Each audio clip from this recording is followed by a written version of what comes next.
Hello, my name is Jonathan Levin. Welcome to Clayton Piano Festival, Concert 2 of 2021. It's hard to believe. This is our 10th season, and tonight is very special. It's our Valentine's Day celebration, a rather unusual Valentine's Day celebration. So whether you're hopelessly romantic or hopelessly married, or blissfully married or blissfully single, I welcome you to our special Valentine's Day online celebration. I'm joined today by two very special guests who were here, I think, last in 2018 to play our holiday concert that year. And those two special guests are Josh and Lindsay Wright. Josh and Lindsay, welcome. Thank you. Thanks for having us. We're excited to be here. Yeah, and so you're coming all the way from Salt Lake City, which is pretty amazing, via technology of some sort. We were going to do this completely live with the performance and everything, but after some testing, it was a little bit too risky to try to get all that going. So you guys stayed up all night last night, recording and then editing and splicing and adding the different camera angles. So I'm really appreciative to you guys for doing all that work and doing such a marvelous job. I got to hear a little bit of it, but this is going to be a new performance for me to listen to as well. So really looking forward to it. What's up first on the agenda? What are you guys gonna play first here? The first piece we'll play is Libertango by Astor Piazzola, an Argentinian composer who was very famous for, he was a bandoneon player, which is similar to accordion, and he was a tango composer, but he also helped transition into a new type of tango, which combined jazz and classical into traditional tango. So this first piece, Libertango, will have that new jazzier style. And then later on in the program, I'll be playing Oblivion, which is more of the traditional tango style. Yeah, Piazzola, he made the tango even more sexy, if that can be imagined. He did. That's why it's on the program. All right, that's a good way to start out. And then after that, you're playing a really old melody that I believe is kind of a new arrangement by Anderson and Rowe, which is an incredible duo team that we had a couple years ago as well. What is that? What is this melody about? How does that express love? So the ballet that we're going to be performing is actually from Gluck's opera, Orpheus and Eurydice, or the English version, I guess, is Eurydice. Fancy names, in other words. Yes, very fancy. So if you don't know the story behind that opera, Orpheus and Eurydice are getting married, and she dies on their wedding day. And Orpheus makes this huge journey into the underworld, and they say that she can come back with him on one condition, that he doesn't turn around and look at her as they're journeying their way through the underworld. And you guessed it, he does. He turns around out of anxiety and looks at her and watches her slip away for the second time. So it's quite tragic. And this ballet is actually in Act 2 when he goes through the Elysian Fields, which is this supposedly this beautiful resting place for the souls in Greek mythology. Wow. Yeah, it's a really tragic story. Also puts some perspective to, like, if anyone says, "Oh, my wedding day was a disaster." Like, yes. No, not I don't compared think it to... can compare. Yeah. All right. Well, I'm looking forward to it. So let's hear these next two numbers. Great.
It's really beautiful music there. So I guess I should take this opportunity now to thank a few of our major sponsors, particularly the Johnston County Arts Council, the town of Clayton, Hopper Piano Company, all of you guys out there who have come to our concerts, who have sent us donations, who have done other things to help out, given out of your own resources. It's really the community that makes this organization work, and especially through tough times like with COVID and not actually being able to do live performances, which is kind of the bread and butter, I would say, of most musicians' livelihoods. But we're very, very thankful that you're all here. Speaking of donations, if you feel so inclined, you value these performances and want to give something small or large, a donation of any kind doesn't matter. You can go to our website, which is claytonpianofestival.org, and right on our homepage you'll see the PayPal link there with where you can donate. Our suggested donation is $10. It's pretty fair ticket price, but like I said, any amount is fine. You can also directly give from our PayPal link. It's also in most of the descriptions on our social media platforms. So tonight, I guess you didn't know this, but you're also on a date with me and I know you're saying like, well, I'm already with someone. Well, it's too bad. We're going around Clayton, and we are going to see some possible places where we might go on our next date. So one of them is a really cute little building, which looks very inauspicious, but it's got a big mission. So I'm going to let Dee tell you a little bit more about that.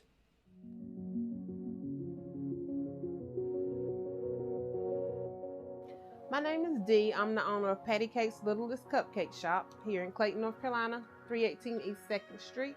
So I used to have a bakery, and I wanted to do the cupcakes, do something on a smaller scale. Patty Cake's name came from the nursery rhyme Patty Cakes. When my children were smaller, they used to love the nursery rhyme Patty Cake Baker's Man. So hence the name, Patty Cakes. The most fulfilling thing about me owning a cupcake shop is providing customers with the freshest product each and every time, something I can control, so we always make sure we provide our customers with cupcakes we would like someone to give us. A proud moment that stands out for me is back when I opened in 2012, and I had a shop that was at a bigger location, and we used to host classrooms for cupcake decorating. And so back then, I remember a little girl telling me that she didn't know that Black people could own a cupcake shop, and Black women specifically could own a business. And so that inspired her to want to open her own business up one day, she said. And that was a very proud moment for me as a business owner. I'm also a licensed hairstylist, so I geared more toward hair. And then when the opportunity came about, I opened Patty Cake's Littlest Cupcake Shop. I bake early in the morning, and if I have clients, I only do my clients on certain days of the week. And so that's how I keep a balance. I bake early in the morning, and then I leave and I go and service my clients on the days that I do hair. We have people, all sorts of people to eat cupcakes. We have stay-at-home moms, we have nurses, doctors, we have teachers that come here, we have police officers, sheriffs, probation officers, grandparents. We have all types of people, just anybody that wants to get a fresh cupcake.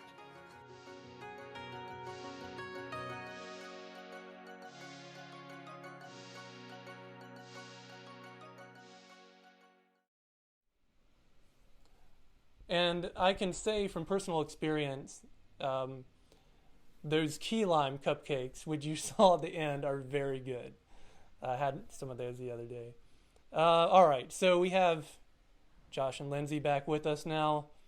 A little switching gears here to the Dolly suite. I don't know. I've heard this piece a couple times, I guess, but not recently, so it was nice to hear it again. It's cute. It is. It is cute. Yeah.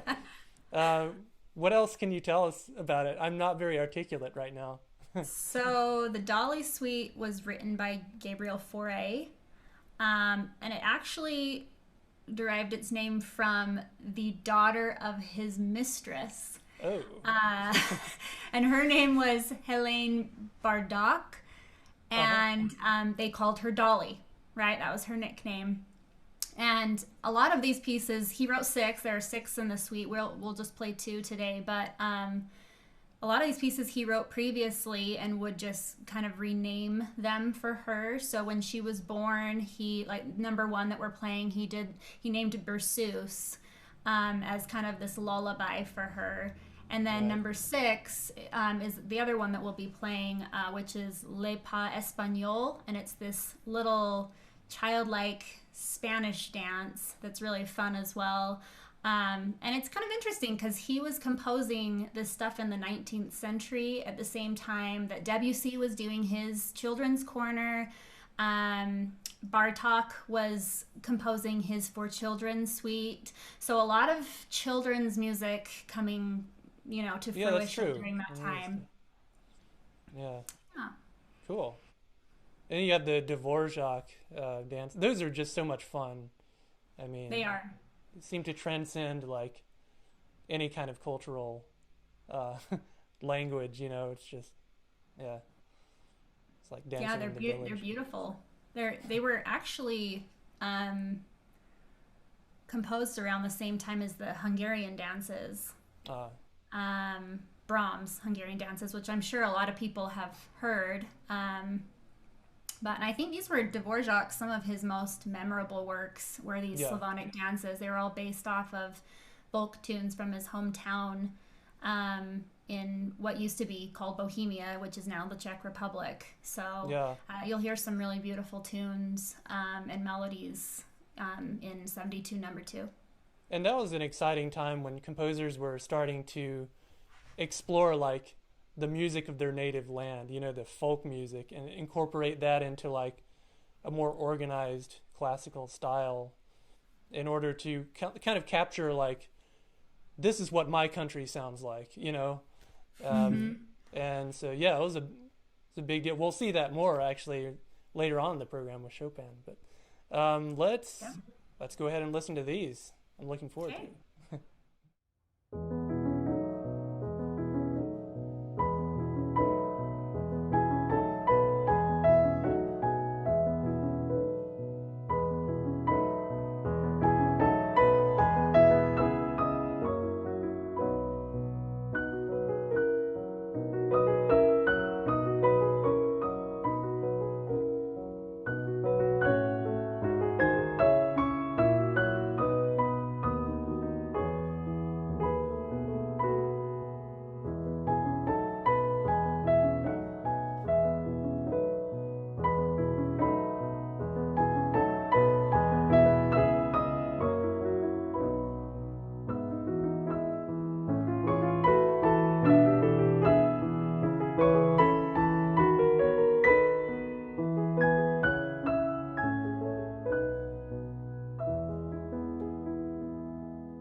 Wow. Great playing again. This concert is going great. It's almost like it's live or something. So next on our date that we're going on, we're going to go to the Clayton Steakhouse because, well, I don't know about you, but with my family, we eat there all the time, and it's really incredible food.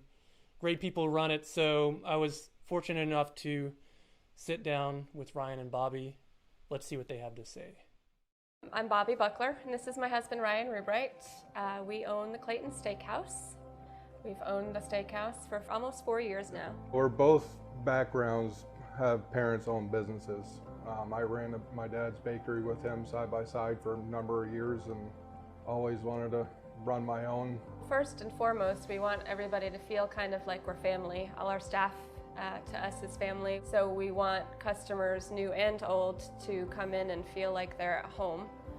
It's very casual, very laid back. Yeah, they see our family running it as a whole. Our boys are in the kitchen now. I'm not cooking as much. So it's neat watching them cook, and when I am in the kitchen, have our guests come up to the window and talk to us through the window, which is really neat.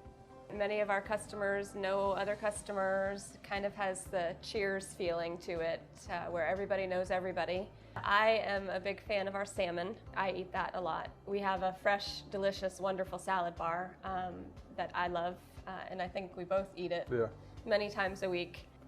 The ribeye is my favorite. It has a nice marbling. You can sometimes cut it with just a fork. The meat's the way to go.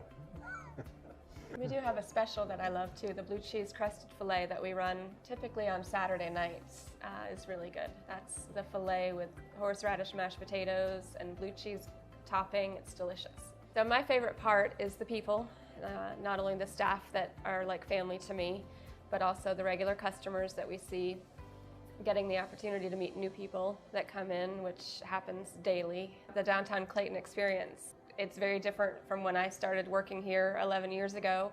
It's growing. The Downtown Development Agency has done amazing things to grow the town of Clayton. You can come down and spend a whole night shopping, dining out, going to the local bars, and not even have to leave downtown Clayton.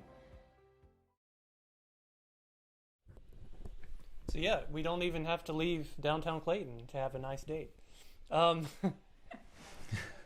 So Josh and Lindsay, when you were here last time, we went to the Clayton Steakhouse. And Yes, That was did. so good. And it was so good. yeah, and I think they didn't mention it on there, and I didn't get to film it because they didn't have them out. But for me, it's the buttermilk pie. And I still dream about the pie that I got there too with you, because you suggested that I get a pie, and I did, even though I was full, and I still dream about it. So yeah, pretty good. We'll have to reconvene when you guys come back.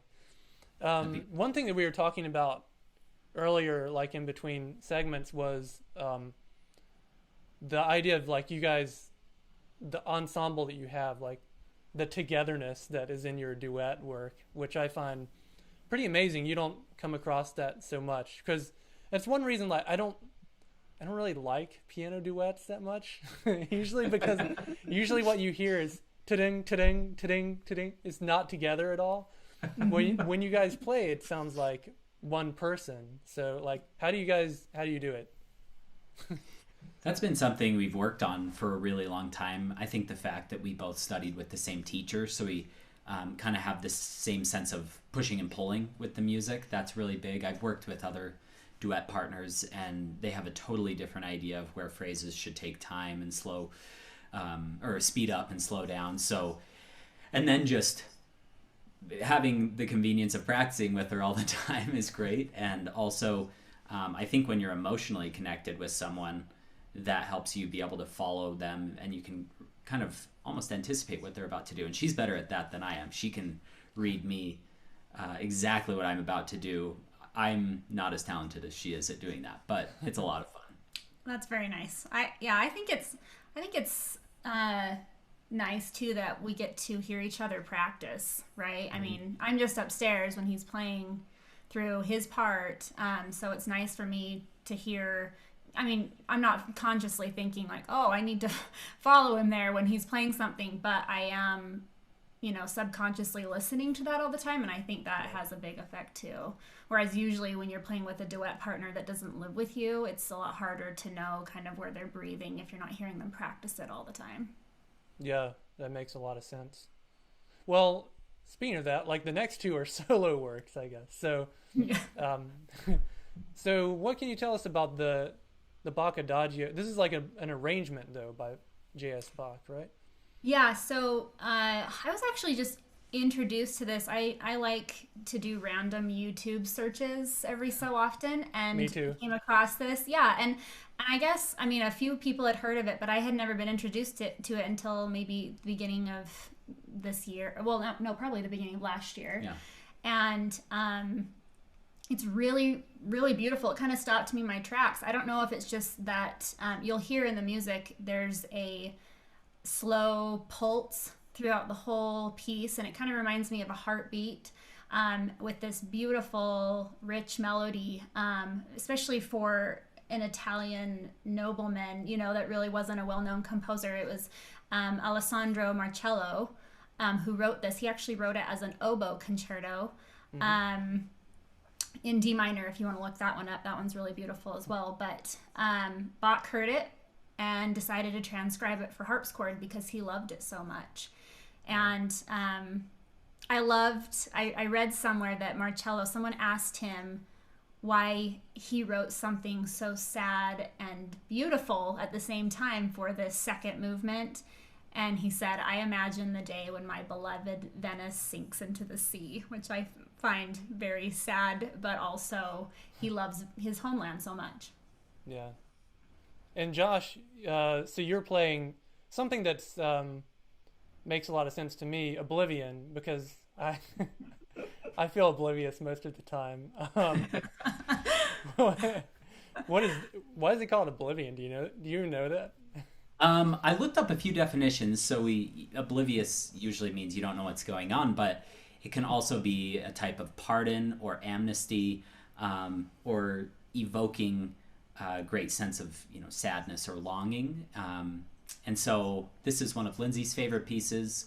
And then the solo after that, the Lullaby in a Storm, transcribed by Volados, is something I play my daughter before bed each night. So these are my two Valentine's Day pieces for my two girls. Wow. All right, let's hear them.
Wow, that was beautiful.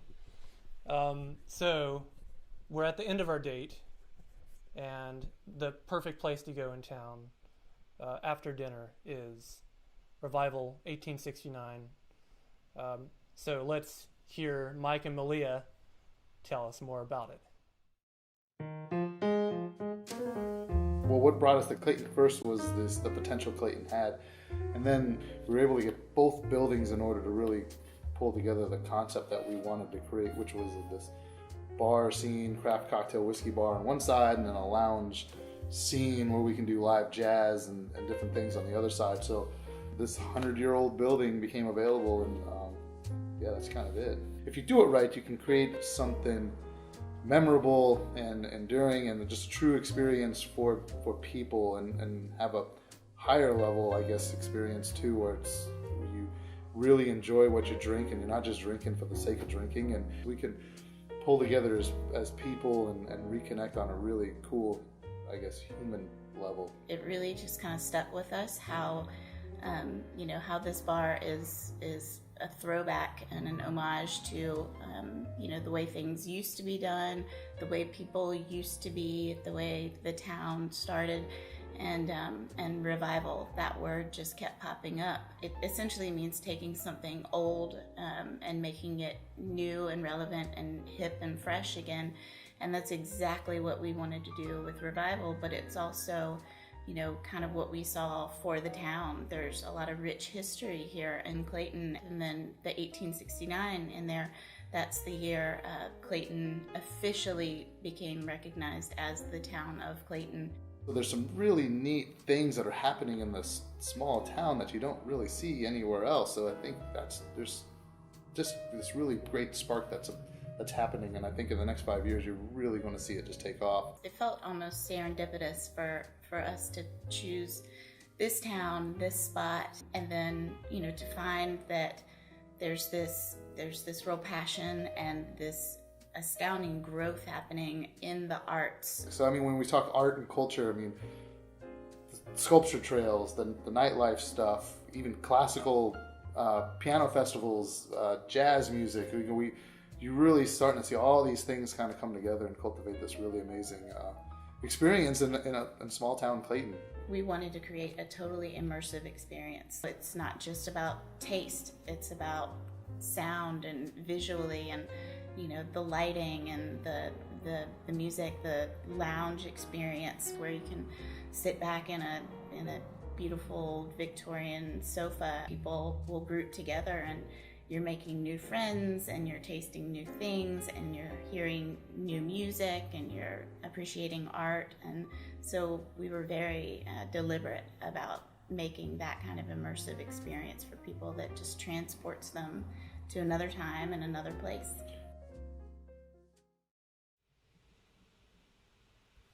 Sounds great, doesn't it? Okay, so now we're kind of at the end of the evening, and this is, I think, the most special piece on this program. Chopin wrote this in 1830, I believe, when right before he left Poland for what he did not know would be the last time he would see his homeland. And so it's kind of a bittersweet piece, and you even you can hear that in the music. I don't know whether he had some kind of premonition about it, but before he left, I like to tell the story. Before he left Poland, his teacher there at the Warsaw Conservatory met him and wrote a cantata which was sung by a choir just for this occasion. And he gave Chopin this urn full of Polish earth with the admonition to always keep his homeland in his heart.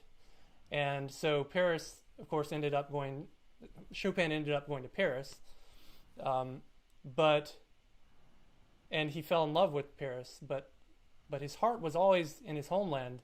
And this is actually a true story that it was Chopin's will when he died that he would be buried in Paris, but his heart was actually pickled in a jar of alcohol and brought back to Warsaw in encased inside a stone pillar in the Holy Cross Church there. So it was kind of a symbolic gesture, but rather big one. But yeah, this is a pretty amazing piece, this first piano concerto. I've never played this piece. What is your experience playing this, Josh? Yeah, this is one of my favorite pieces. It's something I've wanted to play for years and years. I've always played Concerto No. 2 from Chopin, but I wanted to learn No. 1. And at the beginning of the pandemic, I was like, hey, I'm going to sit down and actually learn this. And I performed it last September for the first time. Nice. But you learn so much. Like, a lot has changed in my playing of the piece even since then. So this is a piece that you can live with for years and years, just like the second one. It's kind of funny. He published No. 1 first, even though he wrote that second. Yep. And so I think this one's maybe a little bit more grandiose. I think the second concerto is a little bit more subtle and introspective, but this certainly doesn't lack introspection by any means. And this has easily become my probably my favorite piece, along with the ballades. And Chopin's my favorite composer. So this isn't just my favorite piece by Chopin. This is probably one of my favorite pieces of all time. So I always feel very honored and lucky to play that. It's not a chore to play this. Like, sometimes you're like, okay, I gotta work through a few etudes in order to get to the cool piece on the program that I really want to play. This is, I just enjoy every moment of playing this piece. So I hope you all enjoy it. And Chopin, it's hard to underestimate his importance for the Polish people. So he was really the start of getting their culture out into the mainstream European cultural field. And that goes back to what I was saying about the mid-19th century rise of nationalistic composers trying to express music, express the art of their own countries. And you were actually in one of the biggest piano competitions in the world, the international Chopin competition, and we were talking about how nerve-wracking that was to play live, not only in front of a lot of people, but it was televised, right? Right, yeah, it was streamed worldwide, and that was a really amazing experience for me to be able to travel to Chopin's homeland. And it's like you said, it's hard to even put into words what he means to those people. He is the rock star of their country. This is Lola. Say hi. Hey, Lola. Say hello. Thanks for making an appearance, finally. Her movie must be over. I know. We were but waiting yeah, for you would be walking through Warsaw, and there's benches of that are playing Chopin's music that have electronics in stone benches embedded into them, so his music's playing throughout the city. And you don't see a lot of sports memorabilia or any type of rock influence there. It's all Chopin's face on mugs and shot glasses and t-shirts. It's pretty amazing. He's even on that vodka that they import. Right, yeah, the Chopin vodka. I hear it's good. I don't drink alcohol, but everyone says it's really good vodka. Yeah. All right, well, I can't wait any longer. So let's hear this is just the first movement of the Chopin Concerto in E minor, number 1.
Wow.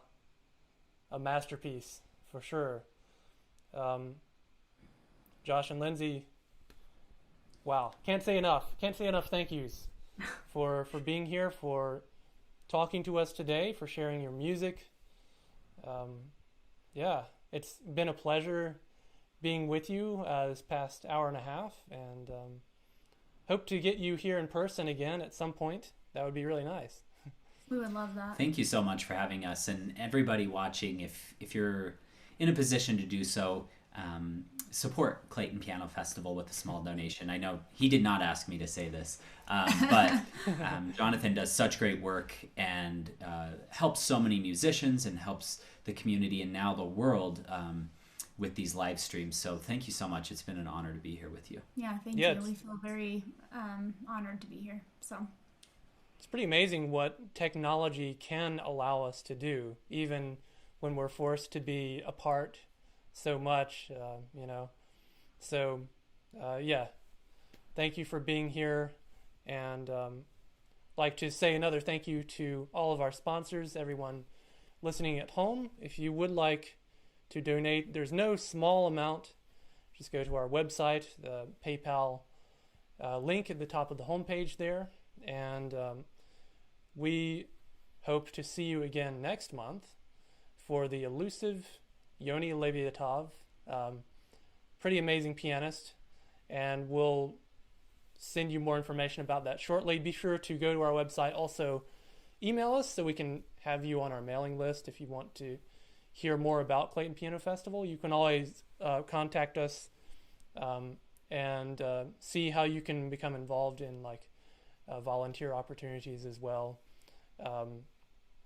And so thus concludes our date this evening. I hope you guys have a wonderful night, and I'll see you all again very soon.